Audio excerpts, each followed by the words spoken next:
Hey guys, this is Camfrey15 and I'm back at it with another video for you guys, and I'm back with another Teasing Master Takagi-san Season 3 episode review for you guys. And this episode was very funny and very cute at the end. Again, what more can we say about the relationship between Takagi and Nishikata? Hilarious. Anyways, let's get to it. So the first part of the episode essentially is styled in an old old classic TV show type of way. Now, for obviously younger viewers back in the day before I was born, TV shows used to be different, especially cartoons.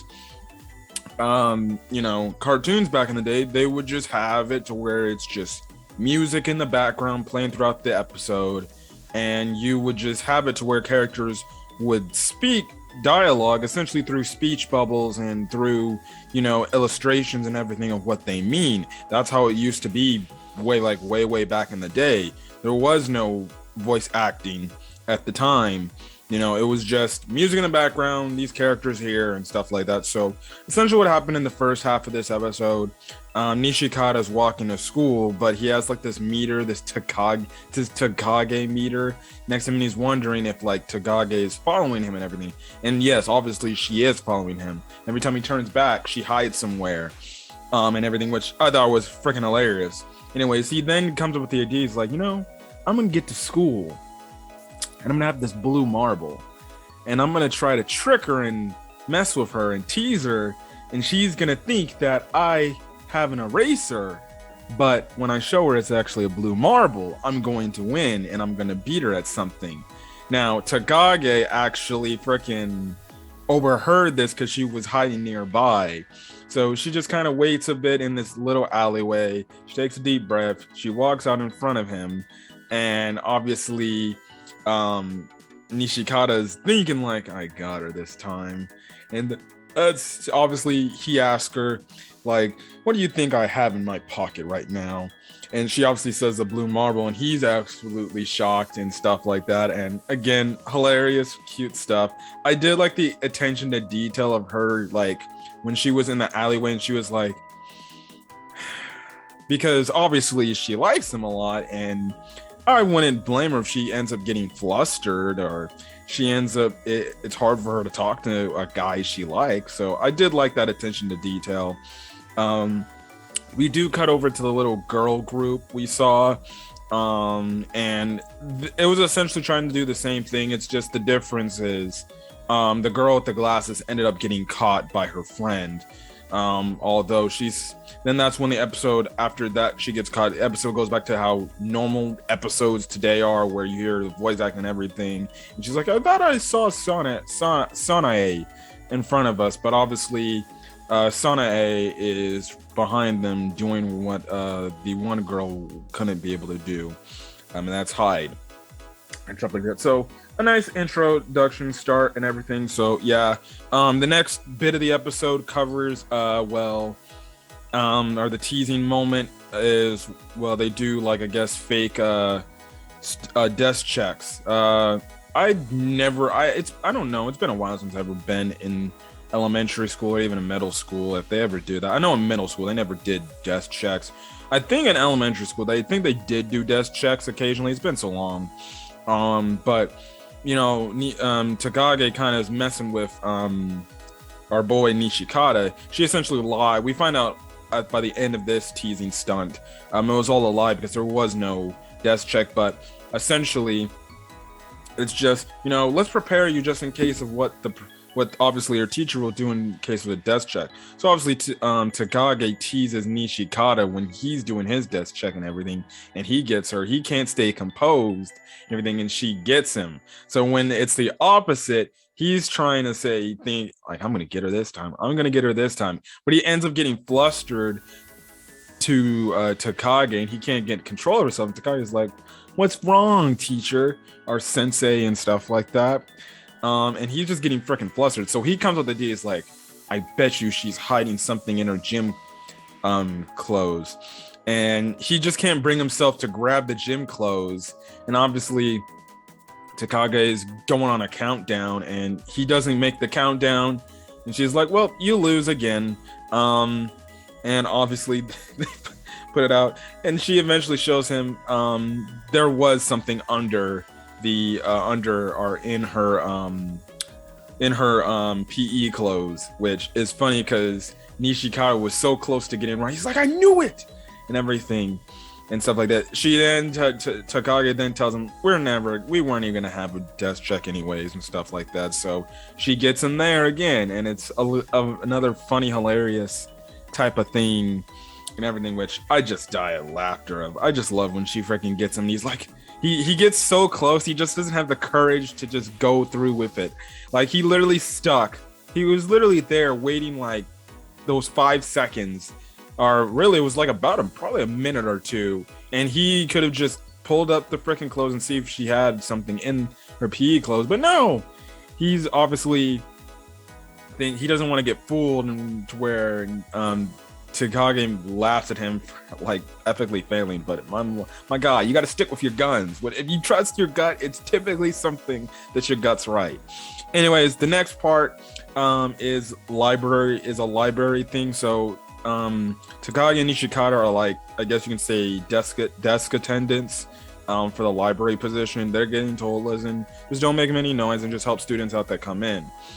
We find out there's no students that come in anyways, so they kind of a thing, a little, I wouldn't say competition, but essentially they find books that each other would read. Now, Nishikata comes across Nishikata comes across this dinosaur picture book and everything, and he kind of blurts out loud like, oh my goodness, I love these type of books and everything. Takagi overhears him. She's like, what are you talking about over there? And he tries to hide it and everything, and he's like, oh, it's nothing. The thing is, he's like, thank goodness Takagi didn't see that, otherwise she wouldn't think of me as like somebody who likes to read. So that's when Takagi is like, how about this, we choose out a book for each other to read. So he gets her this, like, I guess, novel or this book, and since Takagi overheard him, she gave him the dinosaur picture book, which was freaking hilarious. He's like, she overheard, and she was like, I overheard you talking about it. And he was like, are you serious? They go on talk about it and stuff like that. He kind of looks at her a bit, and she's like, are you looking at me? And he's like, I'm not looking at you. I can attest to you, I'm not looking at you. And then she kind of goes on, she messes with him, and she says, I love you. And he's obviously blown back. He's like, what are you talking about? And she's like, oh, you don't have to worry about it. It's actually from the book. So I'm just joking with you. And obviously he's like, are you freaking kidding me? But we later find out, after their shift is over with, we end up finding out that, well, the book Takagi was reading, the I love you line wasn't in the book. So she essentially confessed to our boy Nishikata again in the face, because she's done it before. She's confessed to him again through the book, and I love how she said, I just hope you don't read that book because that line wasn't in there.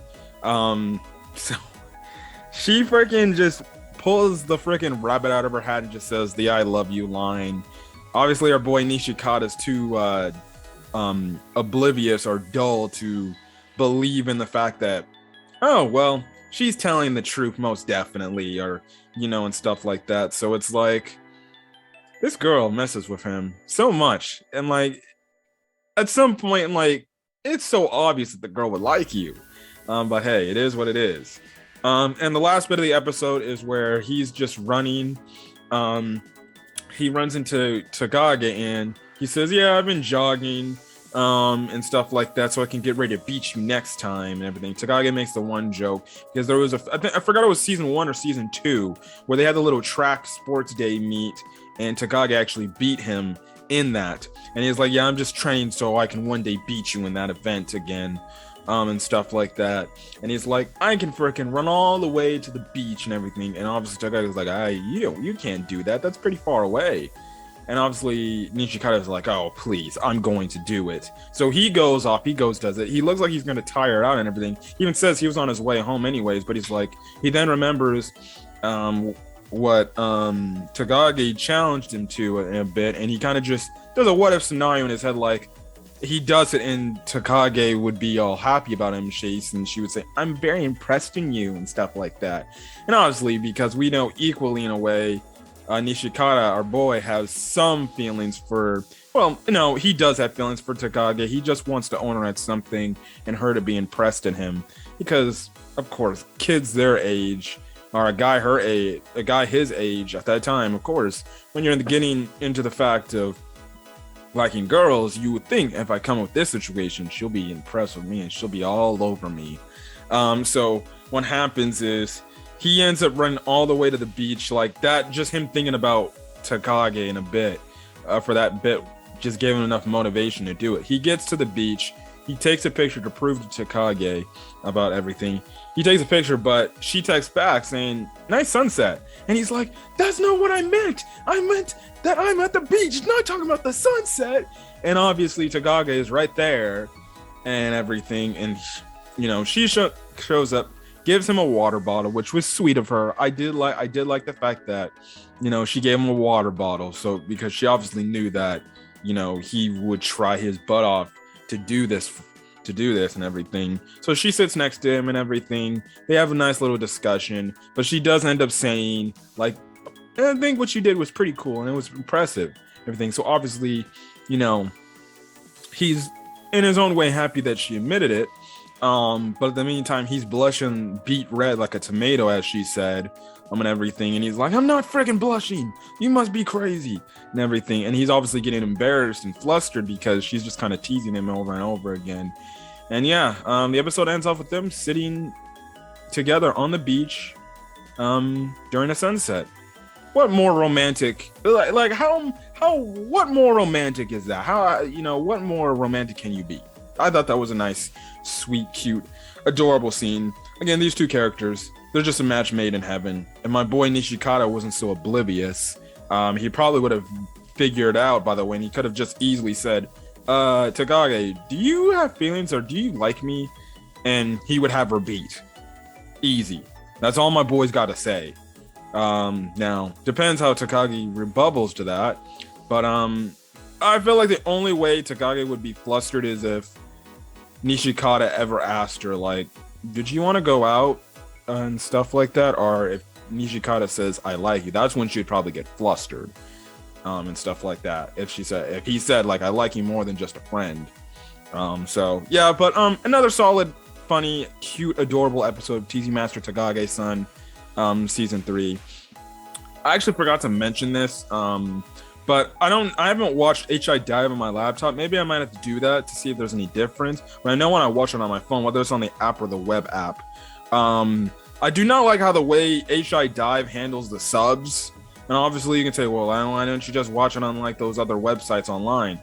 I rather like to support the official release, if anything, because hey, I support obviously the streaming company and everything, so I might as well continue to do it. I just don't like how the subs are handled, because they're like, sometimes the subs are like literally in the middle of the screen, and it's actually in their face. Like there was one part of the episode in the scene in the episode where it was during the desk check, you know, Nishikata's making a mention to Takage's smile, and he's like, why is she smiling like that? And the subs are obviously in the way, and you can't see Takage's smile. I don't know what HI Dive is doing. I might need to check the website on my laptop and watch it and see if there's any difference, because if there is a difference to where the subs are on the bottom of the screen, then I'll do that. But if it's the same thing like how the app is on the phone, then HI Dive, good way to turn off your viewers and stuff like that. If you're gonna put the subs in the middle of your anime, who does that? I don't know. That's probably why not a lot of people freaking watch HI Dive animes or Sentai animes. Anyways, that's it. That's all I just wanted to bring up. If you actually do watch it on HI Dive and stuff like that, so I wonder if you guys are bothered by that. So we'll see. But other than that, I'm gonna get out of here. If you guys like the video, leave a like. Put in the comment section your thoughts on this week's episode of Teasing Master Takagi-san. as well as hit that subscribe button. You can get more anime or other Winter of Anime reviews. Other than that, guys, I'm gonna get out of here. Hopefully, you guys have a great rest of your day or night or checking out this video. Until then, guys, peace.